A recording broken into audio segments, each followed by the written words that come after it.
The story of Sammy Davis Jr.'s house in Los Angeles is steeped in mystery, blending the star's fascination with the supernatural and eerie tales passed down over the years. A legendary entertainer of the Rat Pack era, Sammy Davis Jr. was known not only for his extraordinary talent but also for his spiritual curiosity and belief in the paranormal. Located in the glitzy hills of Los Angeles, the property was an elegant mansion, befitting Davis's larger-than-life persona.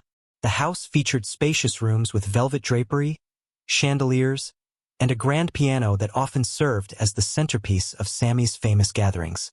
Despite its opulence, many who visited the house claimed it carried an unsettling energy. Davis was open about his belief in the paranormal. A self-proclaimed spiritualist at one point in his life, he often spoke about spirits and unseen forces. According to friends, he was intrigued by seances and the idea of connecting with the other side. His fascination deepened after a close brush with death in a car accident early in his career, leaving him with a sense of connection to the spiritual realm. Several unsettling events were reported at the house. Guests and staff frequently heard footsteps echoing through empty hallways, often late at night. The grand piano was said to emit soft melodies when no one was near it, often playing tunes that Davis loved. Some claimed to see shadowy apparitions moving in the periphery of their vision, particularly near the library, where Davis often meditated and read about spirituality. Certain areas of the house, especially near the staircase, were inexplicably cold, no matter how warm the rest of the home was. Sammy himself allegedly claimed to have communicated with spirits in the house. Close friends revealed that Davis once hosted a seance where participants felt a presence in the room. He reportedly felt it was a friendly spirit, perhaps even a fellow entertainer from the past. Sammy also told friends that he had dreams of people he didn't know but felt were connected to the house, as if the property had a memory of its own. Since Davis's passing in 1990, the house has changed hands multiple times. Some owners have dismissed the ghost stories, but others have corroborated tales of eerie happenings.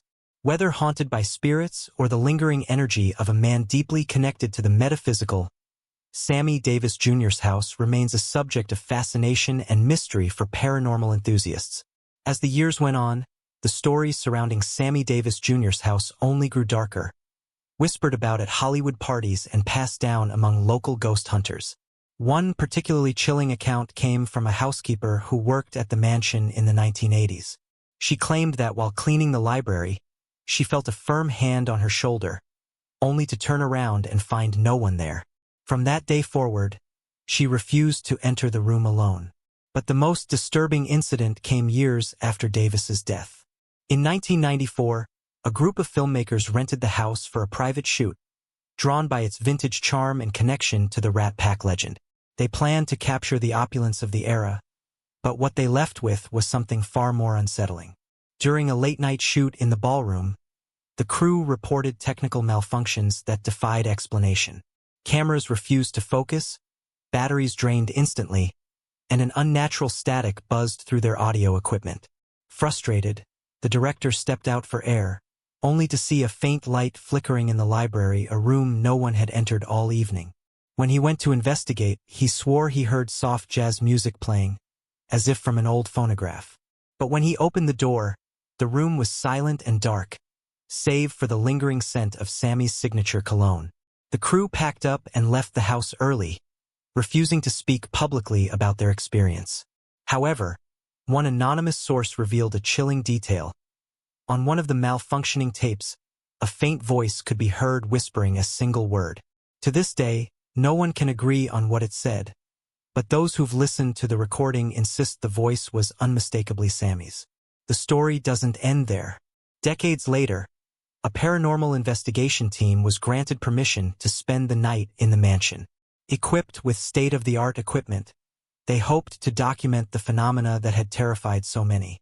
What they uncovered was unlike anything they'd experienced before, a series of events so inexplicable, so unnerving, that even the skeptics among them were left questioning reality. One of their most unsettling discoveries came when they set up an infrared camera in the library. At precisely 3 a.m., the camera captured what appeared to be the faint outline of a figure seated in the corner chair, One leg crossed over the other in a pose eerily reminiscent of Sammy's iconic stage persona. The figure remained for only a moment before fading into nothingness. But in that brief time, the air grew icy, and every investigator in the house reported hearing a low, unmistakable chuckle echo through the halls. Then, as dawn approached, the house fell eerily quiet. Almost too quiet. It was as if the very walls were holding their breath, waiting for something or someone. The paranormal investigators, shaken but determined, reviewed the footage from the night's events as the first rays of sunlight crept into the mansion. The figure in the library, faint and fleeting, wasn't the only anomaly. On another camera positioned in the ballroom, a series of shimmering orbs danced across the frame, moving with a strange rhythm, as if keeping time to an unheard melody. One investigator, a hardened skeptic named Greg, dismissed it as dust. But when he slowed the footage down, the orbs formed an unmistakable outline like a dancer caught mid-spin. The team debated their next steps as they packed their equipment, but one investigator, Lisa, felt a pull to stay behind. Something about the house felt personal to her. She confessed to the others that she'd grown up listening to Sammy Davis Jr.'s music, her parents having been avid fans. Her father, she added with a trembling voice, had once claimed to have met Sammy at a Rat Pack show in Las Vegas, and always insisted that Sammy had an uncanny ability to see right through people. As the team packed up the last of their gear, Lisa lingered near the grand piano, running her fingers lightly over the keys. "If you're still here," she whispered, "give me a sign." The room remained silent, save for the faint creak of the floorboards underfoot. She sighed, ready to rejoin the others, when a single note from the piano rang out low, haunting and deliberate. Lisa froze, her breath catching in her throat. She turned back to the piano, but no one was there. The air felt heavy, like it was charged with electricity. Then, as she reached for her camera to document the moment, she noticed something strange on the polished surface of the piano, a faint handprint, too large to be her own, appearing as if someone had leaned against it to play that solitary note. Before she could process what she was seeing, the library door creaked open behind her. She spun around, heart pounding, but saw only the dimly lit corridor. Gathering her courage, she stepped into the hall, calling out to her team. The house answered her with silence. Then, faintly at first but growing louder, she heard it, a voice singing. The melody was smooth, rich, and unmistakably human. It was a fragment of an old Rat Pack tune, echoing as though it came from every corner of the house at once. Lisa recognized it instantly. It was Sammy's voice, clear and alive, as if he were performing for an unseen audience. Terrified yet unable to turn away, Lisa followed the sound down the hallway, her camera rolling. The voice led her to the library, where the door, inexplicably, was now shut tight. Her hand trembled as she reached for the doorknob, unsure of what she would find behind it. As she turned it slowly, the singing stopped, replaced by an oppressive silence. When she finally pushed the door open, the room was empty. At least, that's what she thought at first. But then her eyes caught something on the desk, illuminated by a beam of sunlight breaking through the curtains. A photograph lay there, old and yellowed, showing Sammy Davis Jr. with a group of people at what appeared to be a party. Lisa's heart sank as she recognized one of the faces in the background. It was her father, smiling broadly, a drink in hand. A handwritten message on the back of the photograph made her blood run cold. It read, "We're all connected. See you soon." Before she could scream, the door slammed shut behind her. Don't forget to subscribe and like if you liked this story. Lisa's scream caught in her throat as the door closed with a forceful thud, the sound reverberating through the house. She spun around, her back pressed against the desk, clutching the old photograph like a lifeline. The room was still, but it no longer felt empty. Felt watchful. The sunlight streaming through the curtains began to dim, as if something unseen was draining the light from the space. Lisa's breathing quickened. She glanced at the photograph again, and her stomach churned. The image of her father in the background seemed to have shifted. His smile was gone, replaced by an expression of shock, his eyes wide, mouth slightly open, as if mid-shout. Her camera, still recording, was perched on a nearby shelf, capturing everything. She grabbed it instinctively, the whirring of its motor the only sound breaking the suffocating silence.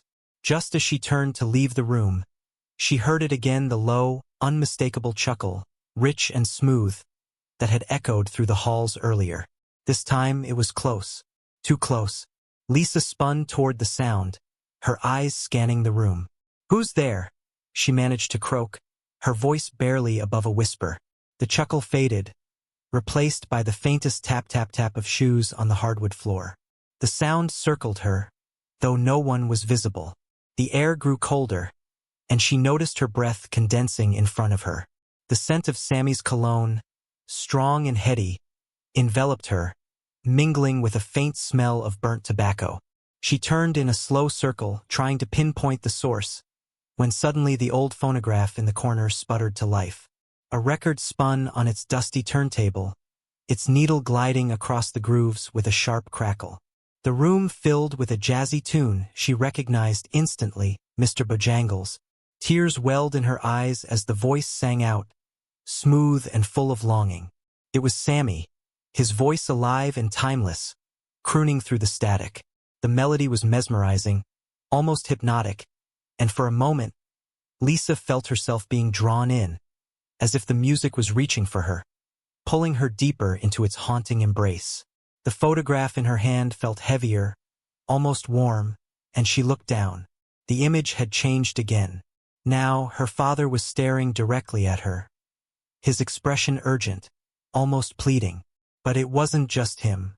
Behind him, faint and ghostly, stood another figure, Sammy Davis Jr. himself, one hand on her father's shoulder, the other pointing directly at Lisa. Her heart thundered in her chest as a voice, deep and commanding, cut through the music. "You've seen enough." The phonograph screeched to a halt, and the room plunged into total darkness. Lisa fumbled for her flashlight, but the beam barely pierced the inky blackness. A cold wind whipped through the room, though all the windows remained shut. Then came the whisper, soft and right by her ear. "It's not just my story. It's yours too." The desk drawer behind her creaked open, its hinges groaning like a warning. Summoning every ounce of courage, Lisa reached inside. Her fingers brushed against something metallic, a key, ornate and old, its surface etched with symbols she didn't recognize. The whispers intensified, swirling around her in a cacophony of overlapping voices. Some were pleading, others laughing, and one the same deep voice as before commanded. "Unlock the door. Find the truth." Lisa's eyes darted to the far corner of the library, where a hidden door, barely visible in the wood paneling, had appeared. The outline shimmered faintly, as though waiting for her to approach. Her pulse raced. She didn't remember seeing a door there before. The whispers grew louder, more insistent, as her grip tightened on the key. The photograph fell from her hands, landing face up on the floor. The image had changed once more. Her father and Sammy were gone, replaced by a single word scrawled across the paper in bold, jagged letters. "Now." Lisa stepped toward the door, the weight of the house pressing down on her, daring her to uncover whatever lay beyond. But deep down, she knew once the door was opened, there would be no going back.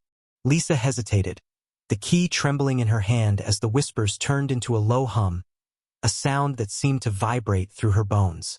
The hidden door in the corner seemed to pulse faintly, as if alive and breathing, waiting for her to take the final step. She couldn't shake the feeling that the door wasn't just an entrance, it was a threshold, and whatever lay beyond was far more than she was prepared to face. Her instincts screamed at her to leave, to run out of the house and never look back, but something stronger held her in place. The photograph's ominous message now was burned into her mind. She felt as though her father, Sammy, and the house itself were all converging toward this moment. With a deep breath, Lisa moved forward. Each step felt heavier than the last, as if invisible hands were gripping her ankles, pulling her back. When she reached the door, she slid the key into the lock. It fit perfectly, clicking into place with a sound that echoed unnaturally loud in the silence. The whispers stopped. Lisa froze, paralyzed by the sudden quiet. The air in the room grew dense, pressing against her chest like a physical weight. Then, with an almost imperceptible groan, the door began to swing inward, revealing a spiral staircase descending into darkness. A strange light emanated from below, not the warm glow of a lamp or candle, but a cold, bluish light that seemed to flicker and shift like something alive. Lisa's heart pounded as she stepped closer to the edge, peering down into the abyss. The staircase spiraled deep into the earth, farther than seemed possible, as if the house was no longer bound by the laws of physics. Her camera buzzed softly, the battery inexplicably recharged, its screen flickering with static before stabilizing. When she looked at the live feed, the display showed something impossible. Instead of the staircase she was staring into, the screen displayed images of people, dozens, maybe hundreds, walking down the same spiral steps. Their faces were shadowed, their figures indistinct. But one thing was clear: they all seemed to be searching for something, just like her. Then, out of the shifting static, one face came into sharp focus. Her father. Lisa's breath hitched. He wasn't moving like the others, he was standing still, staring directly into the camera. His expression was one of both fear and urgency. And though his lips didn't move, his voice came through clearly on the camera's speaker. "You have to finish it. Don't let him take control." Before Lisa could react, the image shifted again. Now, it was Sammy's face filling the screen, his signature smile curling into something darker, more menacing. His voice was smooth, yet carried a sharp edge as it echoed through the room. "The show must go on, darling. Are you ready to play your part?" The camera shut off abruptly, leaving Lisa in total darkness, save for the flickering blue light below. The whispers began again, faint but rising, their overlapping voices forming a single phrase repeated over and over. "Turn back or step forward." Lisa gripped the camera tightly and looked down the staircase. Her father's voice echoed in her mind, his plea hanging heavy in the air. But what did he mean by "finish it"? And what would happen if she descended into that strange, impossible light? The floor beneath her feet began to vibrate, the house itself groaning as though impatient with her indecision. The cold wind returned, circling her like an invisible force urging her onward. Summoning every ounce of courage, Lisa placed one foot on the first step. It was icy, sending a chill up her spine. As she descended, the whispers faded, replaced by a low hum that seemed to resonate from the depths below. The light grew brighter, pulsating like a heartbeat. Then, just as she reached the fifth step, she heard a voice, this time clear, close, and unmistakably real. "Lisa, stop!" She whipped around, her flashlight beam cutting through the dark. Standing at the top of the staircase was one of her fellow investigators, Greg, his face pale and his eyes wide with terror. "You don't know what's down there," he shouted. But before Lisa could respond, the door behind Greg slammed shut with such force it shook the walls, and the blue light below flared brighter, bathing the staircase in its eerie glow. Then, the voice came again, smooth, commanding, and far too close. "It's too late, sweetheart. The curtain's already rising." Lisa's heart raced as the door above slammed shut, cutting her off from Greg's desperate cries. The staircase seemed to shudder beneath her feet, the cold blue light pulsing stronger, filling the air with a low, hypnotic hum. She turned back toward the spiraling descent, the strange energy tugging at her, as if the very house was alive and drawing her into its depths. "Finish it," her father's voice echoed faintly in her memory. "Don't let him take control." Tears blurred her vision as she stepped deeper into the unknown. With each step, the hum grew louder, vibrating through her chest. Shadows danced along the walls, twisting and writhing like they had lives of their own. The staircase felt endless, but finally, after what seemed like hours, Lisa reached the bottom. The room she entered was vast, far larger than the house above could possibly contain. It was a cavern of flickering light and shifting shadows, its walls lined with old photographs, newspaper clippings, and strange, handwritten notes. At the center of the room stood a grand, gleaming piano, identical to the one upstairs. Sitting at the piano, his back to her, was Sammy Davis Jr. Lisa froze, unable to speak or move.